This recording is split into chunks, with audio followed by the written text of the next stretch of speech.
नमस्कार, मेरा नाम यतेंद्र सिंह नेगी है। जिस व्यक्ति ने आपके साथ ये वीडियो शेयर किया है, निश्चित रूप से वो आपका अच्छा मित्र है और वो आपकी लाइफ में एक पॉजिटिव परिवर्तन चाहता है। आज से लगभग 6 साल पहले यही अपॉर्चुनिटी मेरे पास आई थी। उस समय हमारे एक मित्र हमारे पास आते हैं और वो मुझे इस अपॉर्चुनिटी, इस नए बिजनेस के बारे में बताते हैं। और मेरा उनसे सिंपल सा ये कहना था कि बॉस, मैं ऑलरेडी बहुत बिजी हूँ, मेरे पास फुर्सत नहीं है, मेरे पास टाइम नहीं है इन सब चीज़ों को करने का, और शायद ये मेरे मतलब का काम भी नहीं है। मैं दवाइयों की मैन्युफैक्चरिंग करता हूँ, मैं दवाइयों की मार्केटिंग करता हूँ, मेरे पास इस तरह का कोई कस्टमर बेस नहीं है कि मैं जहाँ पे इन सब चीज़ों के बारे में डिस्कस कर सकूँ, और मैं इस काम को नहीं कर पाऊँगा। मेरे पास कोई कारण नहीं था इस काम को शुरू करने का। दोस्तों, उन्होंने मुझसे कुछ चीज़ें शेयर करी और मैं वही चीज़ें आपके साथ शेयर कर रहा हूँ। उन्होंने मुझसे कहा कि हमारी पहली जनरेशन, हमारे पेरेंट्स, लगभग उन्हीं के दौर से ज़्यादातर चीज़ें हमने देखी हैं बदलते हुए। बहुत सारे फैमिलीज़ में आपने देखा होगा कि पहली जनरेशन के फादर ही थे जो जॉब में आए थे, चाहे वो गवर्नमेंट जॉब हो, चाहे वो बिजनेस हो। फिर हमारी जनरेशन आई और अब हमारी एक नेक्स्ट जनरेशन है। मैं आपसे एक सवाल पूछना चाहता हूँ। आज की तारीख में जो हालात हैं, महंगाई के, जॉब्स के, क्या ये पहले थे ऐसे? नो। और आगे इससे भी टफ होने वाले हैं। अगर मैं बात करता हूं, अगर आप गवर्नमेंट जॉब करते हैं, आपको लगता है कि आपकी अगली जनरेशन उस जॉब को करेगी? अगर आप किसी प्राइवेट जॉब में अच्छी पोजीशन पे हैं, तो आपकी आने वाली जनरेशन को यही जॉब कंटिन्यू करने को मिलेगी? अगर आप सेल्स की फील्ड में हैं, आप इंश्योरेंस अच्छा सेल करते हैं या किसी और चीज़ को अच्छा सेल कर लेते हैं, तो क्या आपका आने वाला जो जनरेशन है, नेक्स्ट पीढ़ी जो आपके घर की है, क्या वो भी वही काम करेगी?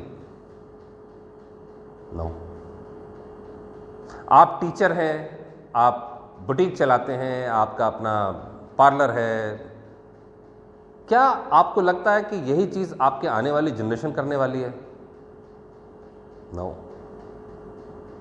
होगा क्या? देखिए, मैं आपको दिखाना चाहता हूं जो मुझे मेरे मित्र ने बताई थी।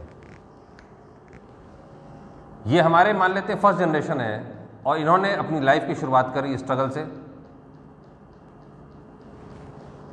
आपकी स्ट्रगल थोड़ी कम थी क्योंकि इन्होंने मेहनत करके एक मुकाम बनाया अपनी लाइफ में। सपोज ये 1 लाख रुपए महीने पे पहुंच गए, तो ये कुछ सुख सुविधाएं हैं जो इन्होंने आपके लिए तैयार कर दी। तो आपने वो पेन तो नहीं लिया जो इन्होंने लिया, लेकिन आपका पेन डिफरेंट पेन है। क्या डिफरेंट पेन है? क्योंकि अब आपको 1 लाख रुपए की एक आदत लग गई है, आपको उन सुख सुविधाओं की एक आदत लग गई है। आपको भी 1 लाख रुपए महीने से ही काम को शुरू करना होगा। अगर 1 लाख से नहीं होगा तो फिर आपको वो पेन होगा, और वही पेन बहुत सारे लोगों को हुआ होगा। अब आपने प्रोग्रेसिव हैं, आपने फिर मेहनत करी और आप मान लेते हैं 10 लाख रुपए महीने पे रिटायर होते हैं। तो ये 10 लाख रुपए महीने पे आप रिटायर होंगे, तो आपने अपनी अगली जनरेशन को क्या किया है? 10 लाख रुपए महीने की सुख सुविधाएं दी हैं। अब आपके घर में एयर कंडीशनर्स हर कमरे में लगे हुए हैं, एलईडी टीवीज लगी हुई हैं, आप कार से चलते हैं, आप मॉल्स में जाते थे, आप बाय एयर उड़ते हैं। अब इनकी जो स्टार्ट होगी स्ट्रगल, वो भी इनको चाहिए 10 लाख रुपए पर मंथ, और वो तो आएगा नहीं। मेरी बात समझ में आ रही है सर? क्यों ना कुछ ऐसा किया जाए कि जहां से कोई व्यक्ति छोड़े, अगला व्यक्ति उसको वहीं से पकड़े। तो क्या ये स्ट्रगल होगी? नो। 10 लाख से आपने छोड़ा और आपकी अगली जनरेशन ने 10 लाख रुपए महीने से स्टार्ट किया, क्या अब क्या कोई स्ट्रगल होगी? नो।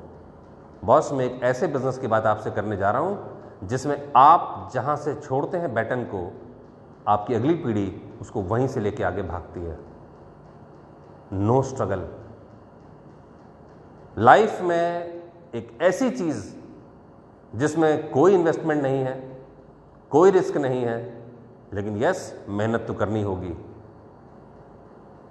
6 साल से मैं इस काम को कर रहा हूं और मैंने वो सब हासिल किया है जो मैंने पिछले 20 साल के अपने दवाई के बिजनेस में हासिल नहीं किया था। आइए थोड़ा सा और मैं आपको इसके बारे में बताता हूं। आपने ऐसे बहुत सारे मकान देखे होंगे, हर शहर में है ये स्थिति। बहुत सारे ऐसे मकान हैं जो आज की तारीख में मेंटेन नहीं हो पा रहे हैं। क्यों? क्योंकि पहली जनरेशन ने जब उसको तैयार कर लिया, सेकंड जनरेशन उसको मेंटेन नहीं कर पा रही है। ये भी हमारे आंखों के सामने ही है। बड़े बड़े मकान है, 5,000 10,000 स्क्वायर फीट के इंडिविजुअल प्लॉट पे बेहतरीन, लेकिन all are for sale now. क्यों? क्योंकि वो मेंटेन नहीं हो पा रहे हैं। क्यों? क्योंकि पैसा और आज की ज़रूरतें बहुत हाई हो चुकी हैं। कॉस्ट ऑफ लिविंग बढ़ती चली जा रही है, इस पे आपका और हमारा कोई कंट्रोल नहीं है। तो एक आम आदमी क्या करेगा? तो एक आम आदमी क्या कर सकता है? नो डाउट आज हमारा अच्छा है, लेकिन कल क्या जो पोजीशन आज हमारी है, क्या हम वही पोजीशन अपने बच्चों को ट्रांसफर कर सकते हैं? नो। लेकिन जिस काम की मैं बात आपसे कर रहा हूं, इस काम में ये किया जा सकता है। अगर आप टैलेंटेड हैं, अगर आप सेल्स की फील्ड के बंदे हैं, अगर आप एक अच्छा कम्युनिकेट करने वाले व्यक्ति हैं, अपनी बात को दूसरे के सामने आसानी से रख सकते हैं, तो जिस काम की मैं आपसे बात कर रहा हूं, इस काम में आपको 2 से 3 साल ही लगने वाले हैं।